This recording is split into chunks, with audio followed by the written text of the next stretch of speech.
Hello friends, नमस्कार। मैं सरिता पांडे आ गई हूँ आप सभी के लिए लेकर संस्कृत की बहुत ही दमदार क्लास। दोस्तों, बात करेंगे super TET and C TET. C TET आने वाला है, सुपर टेट भी आएगा। एक भर्ती अभी हो रही है, बट आप जान लें कि आपके लिए एक भर्ती और आएगी। तो दोस्तों, एक भर्ती जो और आएगी उसके लिए हम कहीं से भी ना चूकें, इसके लिए हमें तैयारी करनी होगी काफ़ी लंबी। तो जो समय है अभी हमारे पास, देखिए 2020 के लास्ट तक, इस वर्ष के लास्ट तक भर्ती आनी है। तो उस भर्ती के आते आते हमें पूरा 100% अपना 110% तैयार होना है। तो दोस्तों, 10 नंबर आता है संस्कृत का, उस 10 नंबर को हम कहीं नहीं जाने देंगे। बाकी सभी सब्जेक्ट, 14 सब्जेक्ट जो होते हैं उनकी भी तैयारी हम कराएंगे। तो आप हमारे चैनल पर अगर नए हैं तो आर्यन एजुकेशनल अकेडमी को सब्सक्राइब कर लीजिए, बेल आइकन को प्रेस कर लीजिए, जिससे कि आपको नोटिफिकेशंस बेल पर टच कीजिएगा, जिसमें ऑल पर टच कीजिएगा, जिससे कि आपको सभी वीडियोस मिलते रहे रोज़ के रोज़ डेली। जैसे कि हम अपलोड करते हैं वैसे आपको नोटिफिकेशन मिल पाएगा और आप देख पाओगे। तो दोस्तों, चलिए संस्कृत की दमदार क्लास को हम स्टार्ट करते हैं। जैसे कि आप स्क्रीन पर देख पा रहे हो 27 क्वेश्चन। तो दोस्तों, अगर आप मेरे व्यूवर होंगे, यूज़र होंगे, तो आपको पता ही होगा। बट अगर नहीं है तो आपने अगर अभी सब्सक्राइब किया है या अभी आप देख रहे हैं तो सब्सक्राइब करके आप प्ले लिस्ट पर जाएंगे। 27 क्वेश्चन तक कई वीडियो संस्कृत के बन चुके हैं। आपको टॉपिक टू टॉपिक कराया जा चुका है और क्वेश्चंस भी कराए जा रहे हैं। तो 27 क्वेश्चन स्टार्ट कर रहे हैं हम। 26 क्वेश्चन तक आपको एक वीडियो में मिलेगा, तो उसके हम आगे बढ़ रहे हैं। तो दोस्तों, चलिए सुपर टेट की 10 नंबर को लेने के लिए और सी टेट के लिए भी आपके ये कुछ क्वेश्चंस बहुत ही इंपॉर्टेंट होंगे। उसके आगे हम पेडागोजी की वीडियो भी लाएंगे संस्कृत में। फिलहाल इसको हम देखते हैं। चलिए स्टार्ट करते हैं आज का क्वेश्चन। 27 क्वेश्चन क्या कह रहा है? यदि उपसर्ग क्रिया में युक्त हो तो उसे कहते हैं। दोस्तों, देखिए, उपसर्ग की बात हो रही है। यदि उपसर्ग क्रिया में युक्त हो तो उसे क्या कहेंगे? संज्ञा कहेंगे, परिभाषा कहेंगे, गति कहेंगे, अधिकार कहेंगे। तो दोस्तों, बता दूं आपको कि यदि उपसर्ग क्रिया में युक्त हो तो उसे हम गति कहते हैं, क्योंकि उपसर्ग मूलतः गति संज्ञक होते हैं। ठीक है, उपसर्ग मूलतः गति संज्ञक होते हैं। तो आपका राइट ऑप्शन हो गया सी। उपसर्ग मूलतः जो होते हैं गति संज्ञक होते हैं। उपसर्गा क्रिया योगे कहते हैं ना, उपसर्गा क्रिया योगे।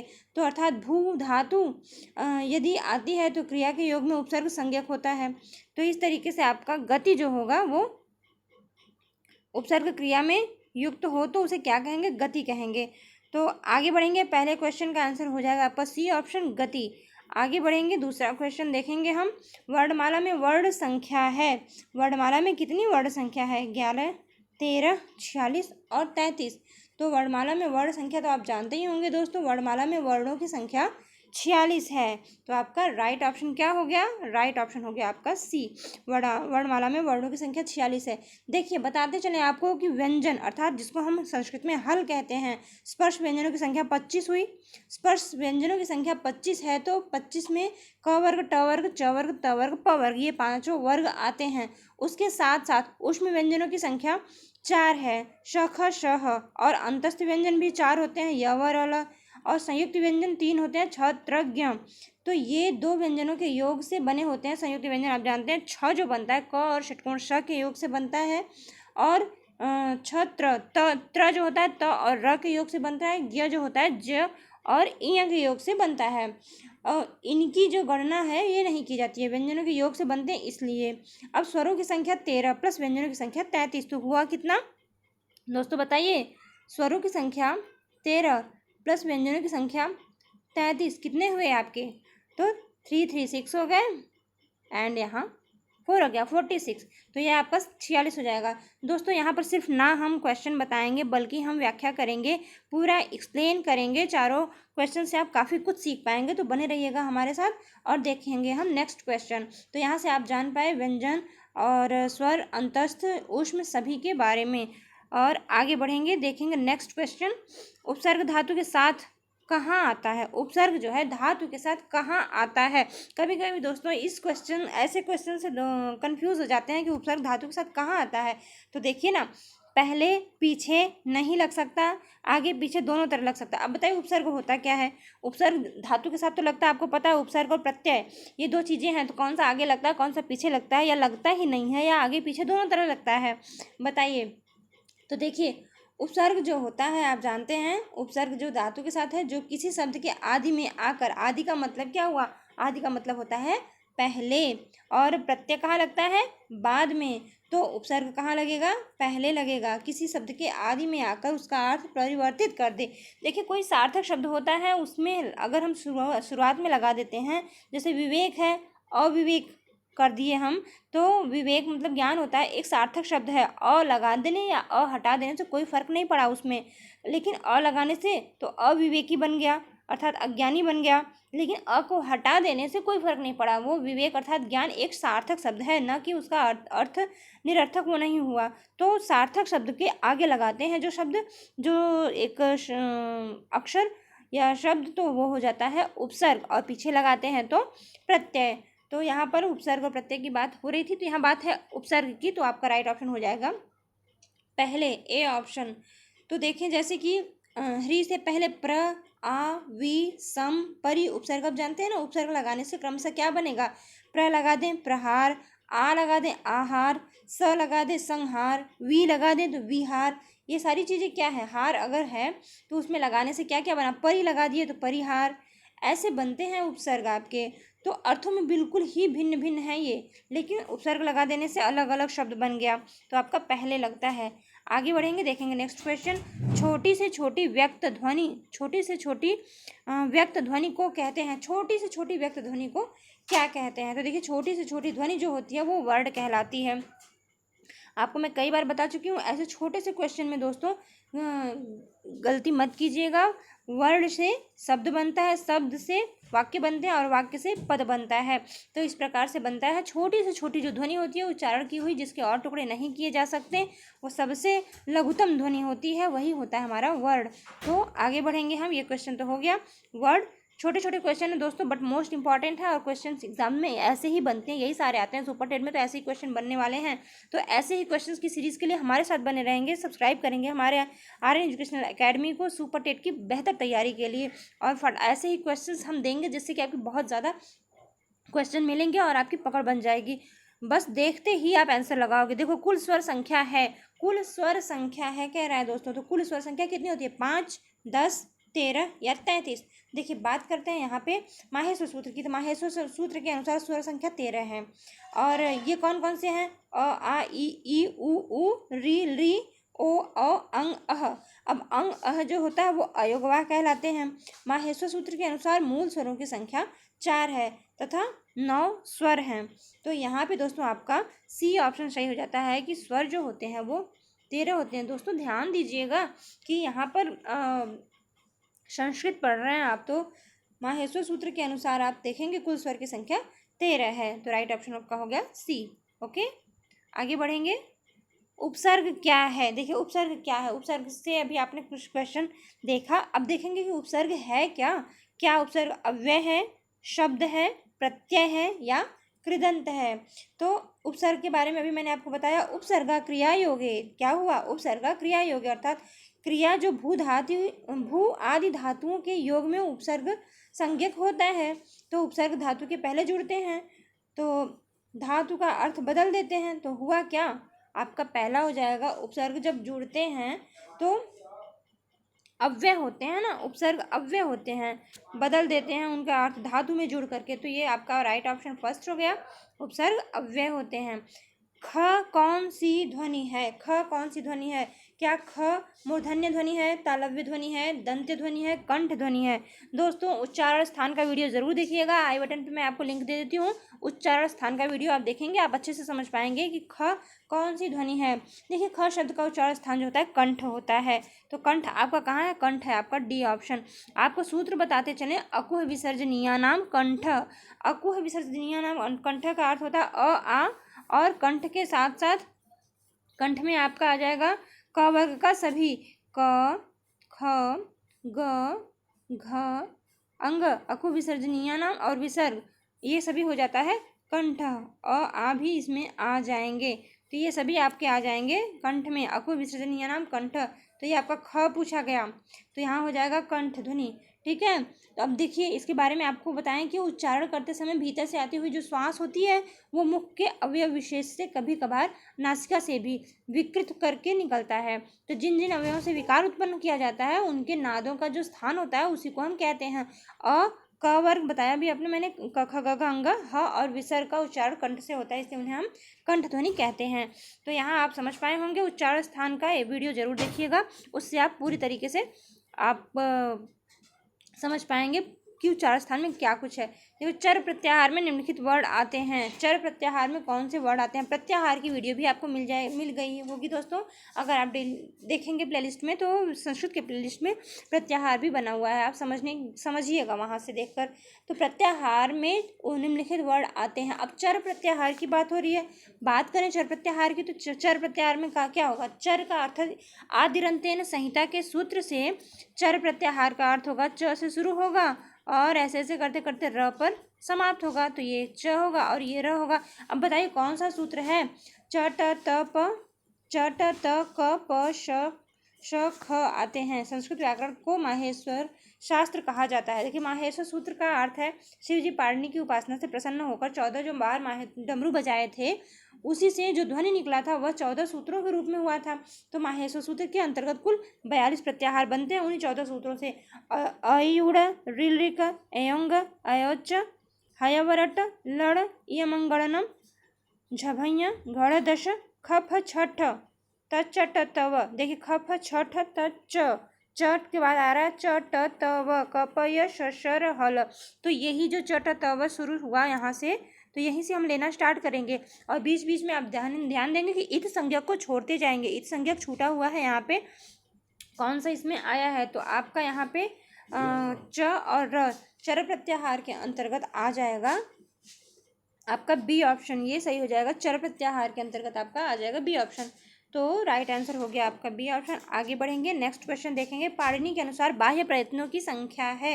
बाह्य प्रयत्नों की संख्या क्या होगी दोस्तों? पाणिनि के अनुसार बात करें तो बाह्य प्रयत्न, देखिए बाह्य प्रयत्न जो होता है, यत्न पहले समझ लीजिए। आपकी यत्न देखिए 2 प्रकार के होते हैं। हाँ, यत्न 2 प्रकार के होते हैं और वही 2 प्रकार के कौन कौन से? एक होता है बाह्य, एक होता है अभ्यंतर। अभ्यंतर जो होता है 5 प्रकार का होता है, बाह्य जो होता है 11 प्रकार का होता है। तो यहाँ बात हो रही है बाह्य प्रयत्नों की, बात हो रही है यहाँ पे बाह्य प्रयत्नों की। तो अभ्यंतर 5 होते हैं, बाह्य जो है आपका 11 होगा, तो आंसर आपका हो जाएगा सी। बाह्य प्रयत्न 5 होते हैं और अभ्यंतर प्रयत्न 11 होते हैं। अब आपको बताते चलें कि कौन कौन से होते हैं। बाह्य प्रयत्न की बात करें 5, तो देखिए हो जाएंगे स्पृष्ट, ईषद स्पृष्ट। दोस्तों सुनिएगा ध्यान से, और मेरी वीडियो जब आती है तो आप नोटबुक और पेन लेके बैठा कीजिए। मैं जो भी बोलती हूँ वो ज़्यादा इंपॉर्टेंट होता है, उसको आप नोट करते चलें, रिवाइज करके सुनते हुए नोट करते चलें। देखिए यत्न 2 प्रकार के होते हैं, पहला बाह्य और दूसरा अभ्यंतर। अब बाह्य और अभ्यंतर के प्रकार को भी मैं बताती हूँ यहाँ पर। देखिए अभ्यंतर की बात करें तो अभ्यंतर 5 प्रकार का होता है। कौन कौन सा? लिखिएगा। पहला स्पृष्ट, ईषद स्पृष्ट, ईषद विवृत, विवृत और संवृत, ये 5 हो गए।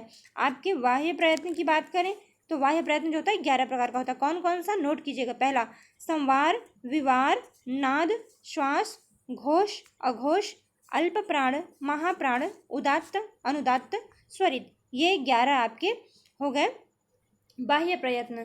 तो चलिए आपका यहाँ पे राइट आंसर हो गया 11। आपको इसके बारे में भी पता चल गया कि 5 अभ्यंतर प्रयत्न कौन कौन से हैं और 11 बाह्य प्रयत्न कौन कौन से हैं। देखेंगे अगला क्वेश्चन दोस्तों। संध्याक्षर होता है। संध्याक्षर क्या होता है? क ख ग घ होता है, अ आ इ ई होता है, ए ऐ ओ औ होता है, या क प च छ होता है। तो संध्याक्षर का मतलब क्या हुआ? देखिए संध्याक्षर हम आपको बता दें, आंसर सी हो जाएगा आपका। यहाँ पे संध्याक्षर जो होता है ए ऐ ओ औ होता है। अब कैसे होता है ये समझिएगा। देखिए संध्याक्षर मतलब हुआ ए, अ प्लस ई के मिलने से क्या बना? ए बना, और अ प्लस ए के मिलने से ऐ बना, अ प्लस ऊ के मिलने से ओ बनता है, अ प्लस ओ के मिलने से अ होगा। तो वर्णमाला में क्षत्रज्ञ संध्याक्षर माने जाते हैं। वर्णमाला में क्षत्रज्ञ संध्याक्षर माने जाते हैं। तो यहाँ पर संध्याक्षर होता है वर्णमाला तो यहाँ पे लिखी नहीं गई है, यहाँ पे संध्याक्षर होगा आपका सी ऑप्शन ए ऐ ओ अ। क्योंकि अभी मैंने बताया कि मतलब जिनके मेल से बनता है ना संध्या अक्षर, वे अक्षर जो कि किसी के मेल से बनते हैं, ठीक है, संधि जुड़ने से, तो संध्या अक्षर जोड़ से बनते हैं। अब यहाँ पे क्षत्रज्ञ तो लिखा नहीं गया है, तो यहाँ पे आपका हो जाएगा स्वरों का ये संध्याक्षर है और आपका व्यंजनों का हो जाएगा क्षत्रज्ञ। ठीक है, आगे बढ़ेंगे। अष्टाध्यायी का दूसरा नाम है। मोस्ट इंपॉर्टेंट दोस्तों, और बहुत ही इंपॉर्टेंट क्वेश्चन है। और अष्टाध्यायी सभी क्वेश्चन इंपॉर्टेंट है दोस्तों, इसमें से कोई भी स्किप नहीं किया जा सकता। Most important question and most important video दोस्तों, बहुत ज़्यादा बड़ा नहीं होगा, आधा घंटा आप दे सकते हैं इस मोस्ट इंपॉर्टेंट वीडियो के लिए। अगर आपको अपने 10 नंबर पूरे के पूरे लेने हैं, सीटेट में आपके नंबर बनाने हैं, तो आप हमारे वीडियो पर बने रहेंगे, स्किप बिल्कुल मत कीजिएगा, देखते रहें। आगे क्वेश्चन हम 50 क्वेश्चन तक कराएंगे। तो अष्टाध्यायी का दूसरा नाम है, देखिए अष्टाध्यायी का दूसरा नाम क्या होगा? वाक्यशायन, शब्दानुशासन, अर्थानुशासन, अनुशासन। देखिए संस्कृत व्याकरण में अष्टाध्यायी का एक प्रमुख स्थान है। ये संस्कृत व्याकरण की प्रथम पुस्तक है जिसकी रचना महर्षि पाणिनि ने की है। अष्टाध्यायी के बारे में आपको पता होगा, महर्षि पाणिनि ने की है, मैंने एक वीडियो में बताया है। आप हमारी सारी वीडियो देखेंगे तो बहुत ही नॉलेज इंक्लूड करेंगे। देखिए तो फिर जो 8 अध्याय होते हैं अष्टाध्यायी में, तो 8 अध्याय में ये विभाजित किया गया है। इसके आधार पर इसका नाम अष्टाध्यायी पड़ा। अब इसके दूसरे नाम की बात हो रही है तो शब्दानुशासन कहते हैं इसको हम। शब्दानुशासन कहाँ पे है आपका? बी ऑप्शन है शब्दानुशासन। तो मेरी बातों को सुनिएगा दोस्तों, शब्दानुशासन कहते हैं। अब अष्टाध्यायी के बारे में कुछ और तो सुनते चलें कि कात्यायन ने, हमने एक वीडियो में पूरे अच्छे से बताया है, कात्यायन ने देखिए वार्तिक लिखे हैं। अष्टाध्यायी में कात्यायन ने वार्तिक लिखे हैं और वार्तिक नियमों का जो होता है वृत्तियों का निर्वचन भी करते हैं, इसलिए इन्हें वार्तिकार कहा जाता है। और अष्टाध्यायी में लगभग 4000 सूत्र हैं। तो अष्टाध्यायी में लगभग 4000 सूत्र हैं, ठीक है, 4000 सूत्र हैं अष्टाध्यायी में। तो आगे बढ़ेंगे, ये क्वेश्चन आपका हो गया। माहेश्वर सूत्र में ह व्यंजन कितनी बार प्रयुक्त हुआ है? इंपॉर्टेंट क्वेश्चन है दोस्तों। माहेश्वर सूत्र याद हुआ कि नहीं? याद कर लीजिएगा जरूर से, देखिएगा हमारे वीडियो माहेश्वर सूत्र का। तो माहेश्वर सूत्र में ह व्यंजन कितनी बार प्रयुक्त हुआ है? क्या 2 बार है, 15 बार है, 14 बार है, 8 बार है? तो दोस्तों माहेश्वर सूत्र में कुल संख्या जो है 14 माहेश्वर सूत्र ही हैं। तो उसमें हयवरट आपने देखा होगा, हयवरट ह पहली बार तथा हल में दूसरी बार। तो कुल मिला जुला करके माहेश्वर सूत्र में ह व्यंजन जो है 2 बार प्रयुक्त हुआ है। तो आपका बी ऑप्शन राइट हो जाएगा, हयवरट। हयवरट ये आपका माहेश्वर सूत्र का एक सूत्र है, हयवरट, और एक है आपका हल। तो हल, तो इन दोनों में देखिए एक बार ये है हुआ, एक बार ये हुआ, ठीक है। तो ये 2 बार हो गए। आगे बढ़ेंगे, व्यंजन वर्ण की सही मात्रा है। व्यंजन वर्ण की सही मात्रा क्या है दोस्तों? देखिए व्यंजन वर्ण की सही मात्रा एक मात्रा, द्विमात्रा, त्रिमात्रा, अर्धमात्रा। क्या होगा? आपको एक सूत्र बताती हूँ जिससे कि एक श्लोक के से आप याद करें तो आपको व्यंजन स्वर सभी का कोई प्रॉब्लम ही नहीं रहेगा। तो व्यंजन वर्ण क्या कह रहा है? एक मात्रो भवेथस्व, द्विमात्रो दीर्घुच्यते, त्रिमात्रस्तु प्लुतो ज्ञेयो व्यंजनम चार्धमात्रिकम। तो व्यंजनम चार्धमात्रिकम, व्यंजनम की बात कह रही है। तो व्यंजनम का अर्थ हुआ चार्धमात्रिकम, मतलब अर्धमात्रा। व्यंजन च अर्धमात्रिकम, व्यंजन च अर्धमात्रिकम, व्यंजन की अर्धमात्रा होती है। तो क्या हुआ आपका आंसर? देखिए स्वरों की बात करें तो ह्रस्व मात्रा जो होता है 1 मिनट का होता है, मतलब एक मात्रा काल का होता है। दीर्घ मात्रा उससे अधिक होता है, प्लुत उससे भी अधिक होता है। तो ये मात्रा काल पर आधारित होता है। लेकिन व्यंजन की बात करें तो वो अर्धमात्रा होता है, ठीक है। यहाँ पे आपका डी ऑप्शन सही हो गया, अर्धमात्रा। ठीक, आगे बढ़ेंगे। लघु सिद्धांत कौमुदी केन कृता, लघु सिद्धांत कौमुदी केन कृता। तो दोस्तों यहाँ पर देखिए, पाणिनिना, भट्टोजीदीक्षितेन, पतंजलिना, वरदराजेन, किसने किया है लघु सिद्धांत कौमुदी? तो दोस्तों आपको बताते चलें, सर्वप्रथम महर्षि पाणिनि के द्वारा अष्टाध्यायी की रचना हुई और इसी को आधार मानकर भट्टोजी दीक्षित द्वारा सिद्धांत कौमुदी की रचना की गई। बाद में छात्रों के लिए सुगम और आसान बनाने के लिए भट्टोजी के परम शिष्य जो थे वरद राजाचार्य जो थे, वे उनके द्वारा लघु सिद्धांत कौमुदी नामक व्याकरण ग्रंथ की रचना हुई है। तो वरदराजेन आपका सही हो जाएगा यहाँ पे, Varadarajan. D option is the right answer, Varadarajan. आपको कोई स्टोरी बता दी मैंने, बिल्कुल मेरे वीडियो को ध्यान से सुनिएगा, 2 बार से 3 बार देखिए, जिससे कि पूरा दिमाग में फिट हो जाए और कहीं से कोई प्रॉब्लम ना हो। आगे देखेंगे 41 क्वेश्चन, परः सन्निकर्षः अस्ति। परः सन्निकर्षः क्या है? तो परः सन्निकर्षः क्या? वृद्धि है, प्रातिपदिकम है, सर्वनाम स्थानम है, संहिता है। देखिए सूत्र है परः सन्निकर्षः संहिता। तो परः सन्निकर्षः संहिता सूत्र को आप याद कर लें तो आपको जहाँ भी मिलेगा परः सन्निकर्षः के आगे आप संहिता ही तो भरेंगे, परः सन्निकर्षः संहिता। देखिए वृद्धिरादैच से वृद्धि संज्ञा होती है और सुंग नपुंसकस्य से सर्वनाम संज्ञक होती है, ठीक है। यहाँ देखिए वृद्धि राधेच से वृद्धि संज्ञा होती है, शुंग नपुंसकस्य से आपका सर्वनाम संज्ञक होता है, और अर्थवद धातुर प्रत्यय से होता है आपका प्रातिपदिक प्रत्यय होता है। और यहाँ पे बताते चले आपको कृत तद्धित समासास्त्र सूत्रों से प्रातिपदिक, कृत तद्धित समासास्त्र सूत्रों से प्रातिपदिक होता है, कृत तद्धित समासास्त्र सूत्रों से प्रातिपदिक होता है। ठीक है, तो आपका यहाँ पे राइट आंसर क्या हुआ, मैंने सबका बता दिया तो आप कंफ्यूज हो जाएंगे। आपका होगा यहाँ पे परः सन्निकर्ष संहिता। ठीक है, परः सन्निकर्ष संहिता। आगे बढ़ेंगे नेक्स्ट क्वेश्चन 42 क्वेश्चन 50 क्वेश्चन है दोस्तों। आगे हम और क्वेश्चन ले आएंगे, आज की वीडियो में हम 50 क्वेश्चन करेंगे, तो बने रहिएगा। उष्म वर्णा संति, उष्म वर्णा संति एक सूत्र है, कहते हैं शल उष्माणः। तो आपका जहाँ भी मिल जाए शल आपका हो जाएगा उष्मा, तो शल उष्माणः कहाँ है, तो यहाँ पे डी ऑप्शन में। फिलहाल आप सुनते जाइए। उष्म वर्णा संति, उष्म वर्ण कौन सा होता है, या अक होगा, अक प्रत्याहार, यड़ प्रत्याहार, झष प्रत्याहार या शल प्रत्याहार। तो उष्म वर्ण शल होते हैं, शल उष्माणः, शल उष्माणः। ऐसे ही शॉर्टकट याद कीजिए दोस्तों, शल उष्माणः, शल उष्माणः। ठीक है, शल उष्माणः, तो आपको ये 100% याद हो जाएंगे। शल उष्माणः कहा भी गया है, शलश्च उष्माणाः, शलश्च उष्माणाः। यड़ अंतस्थ होते हैं और यड़ो अंतस्था कहते हैं, शल उष्माणः यड़ो अंतस्था। अब यहाँ पे देखिए बात करें अगर अक प्रत्याहार की, तो क्या आएगा उसमें, अ ई उ री री आता है अक प्रत्याहार में, और झस भी प्रत्याहार के अंतर्गत ही आता है। तो ये सभी प्रत्याहार है जिसमें कि आपका शल उष्माणः हो जाएगा और यड़ अंतस्था हो जाएगा, यड़ो अंतस्था शल उष्माणः। ठीक है, आपका राइट ऑप्शन डी हो गया। आगे बढ़ेंगे, कादयो मावसाना संति, कादयो मावसाना है क्या है, अर्धस्वरा स्पर्शा तालव्य मूर्धा। दोस्तों एक एक शब्दों को लेकर के सूत्र ऐसे बना हुआ है कि आप बस सूत्रों को याद कर लीजिए, आपके क्वेश्चंस क्लियर हो जाएंगे। कादयो मावसाना स्पर्शा आपका सूत्र है, कादयो मावसाना स्पर्शा, कादयो मावसाना स्पर्शा, कादयो मावसाना स्पर्शा। तो आपका राइट आंसर हो जाएगा स्पर्श। यहाँ पर देखिए कादयो मावसाना स्पर्श में होता क्या है, क से लेके म तक। कादयो मावसाना का अर्थ हुआ क से स्टार्ट है, मावसान म से अवसान है, तो क से म तक, क से म तक हो गया आपका स्पर्श व्यंजन, स्पर्श संज्ञक हो गया। और अंतस्थ वर्ण जो होता है अर्धस्वर कहे जाते हैं, अंतस्थ वर्ण होता है अर्धस्वर। अर्धस्वर कौन से होंगे, अंतस्थ होंगे, अंतस्थ, ये रलवा ये अर्धस्वर होते हैं अंतस्थ। बात करें श की, तो ये तालव्य है और षटकोश मूर्धन्य है। स जो है तालव्य, तालव्य ये हो जाता है आपका श, ये तालव्य हो जाएगा, ये मूर्धन्य हो जाएगा। ठीक है, चलिए आगे बढ़ेंगे। आई होप आप काफ़ी अच्छे से समझ पा रहे हो। चारों ऑप्शन के बारे में बताती चल रही हूँ दोस्तों, आपकी काफ़ी अच्छी प्रैक्टिस हो जाएगी अगर आप ध्यान से पढ़ते हैं तो संस्कृत व्याकरण में मूल स्वरों की संख्या है। संस्कृत व्याकरण में मूल स्वर की बात, देखिए मूल स्वर की बात हो रही है, सिर्फ स्वरों की बात नहीं है। स्वर थे आपके 13, और मूल स्वरों की बात करें तो देखिए संस्कृत व्याकरण में मूल स्वरों की संख्या जो है 5, 6, 7 और 8 कितनी होगी दोस्तों, 5 है। संस्कृत व्याकरण में मूल स्वरों की संख्या 5 है। कौन कौन सी, अ ई उ री री, ये 5 मूल स्वर हैं और इनसे बनते हैं सब। अ से आ बनता है, ई से बड़ी, उ से बड़ा उ, है ना। तो इसके अतिरिक्त अन्य स्वर जो होते हैं मूल स्वरों के सहयोग से ही बनते हैं।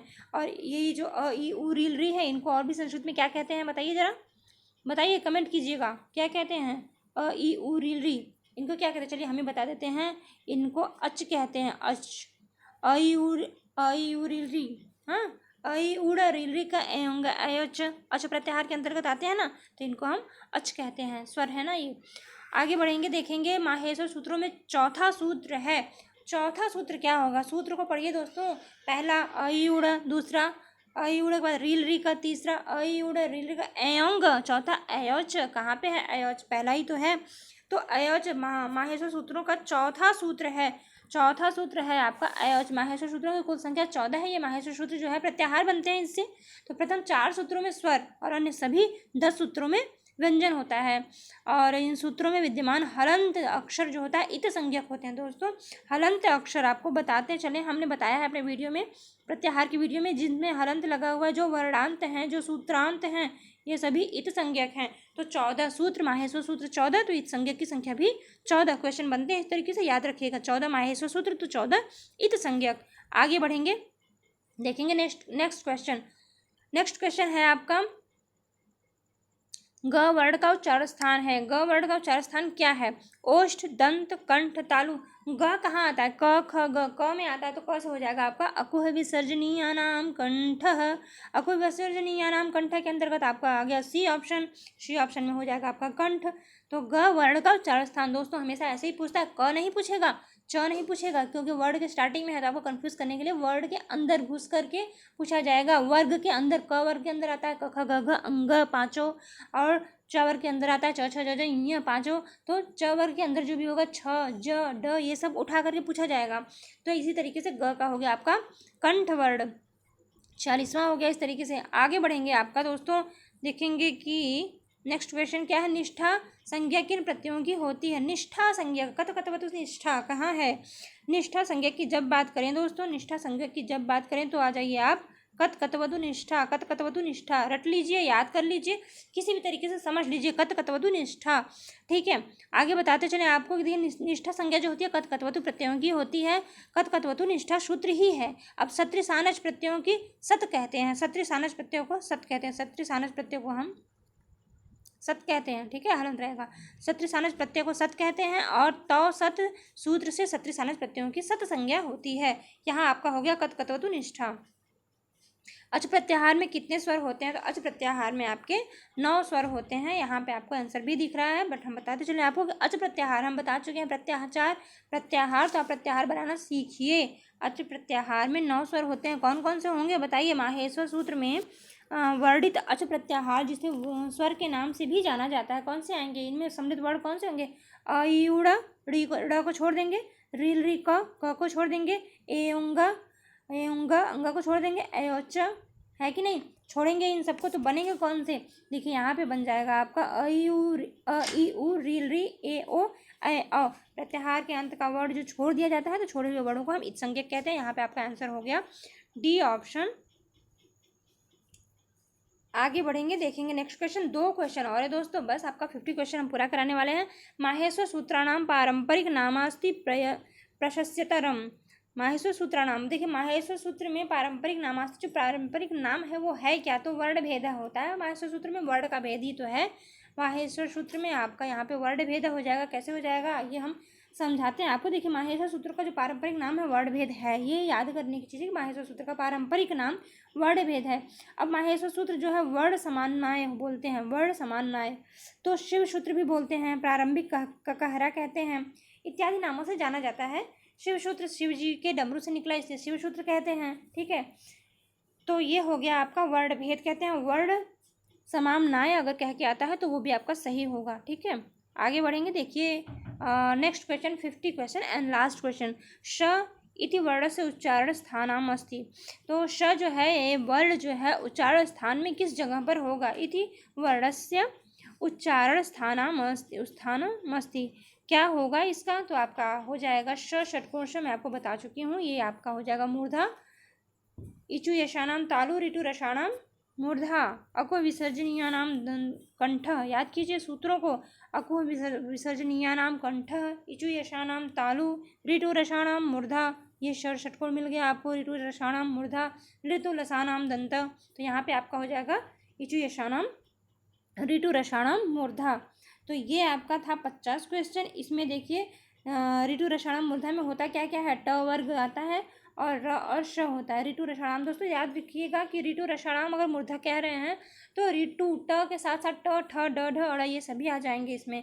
तो इस तरीके से आपके क्वेश्चन बनते हैं। श पूछा है, हो सकता है ट पूछ दे, ठ पूछ दे, ड पूछ ले, कुछ भी पूछ ले। तो ये इन वर्ड के अंतर्गत जो आते हैं वो उनके होते हैं। ऋतु रसाणाम मूर्धा बोलेगा तो ट के अंतर्गत जो आएंगे वो मूर्धा के होंगे। तो ये आपका था 50 क्वेश्चन। ये आपके क्वेश्चंस पूरे हुए। तो दोस्तों यहाँ पर देखिए हमारे क्वेश्चंस पूरे हुए। 50 क्वेश्चंस की ये सीरीज़ थी। आपको कैसा लगा बताइएगा ज़रूर। और हमारे साथ बने रहने के लिए सीटेट और सुपर टेट की तैयारी के लिए हमारे साथ बने रहिएगा। बेल आइकन को प्रेस कीजिएगा, हमारे नोटिफिकेशंस मिलते रहेंगे। सब्सक्राइब जरूर कर लीजिएगा। कैसा हमारा प्रयास बताइएगा ज़रूर। आज के लिए बस इतना ही। अगली संस्कृत की कक्षा में हम फिर से मिलेंगे। संस्कृत सरिता के साथ बने रहें, एक प्रयास सफलता की ओर। अगली कक्षा में फिर से मिलेंगे नए वीडियो के साथ, नए ज्ञान के साथ। तब तक के लिए नमस्कार।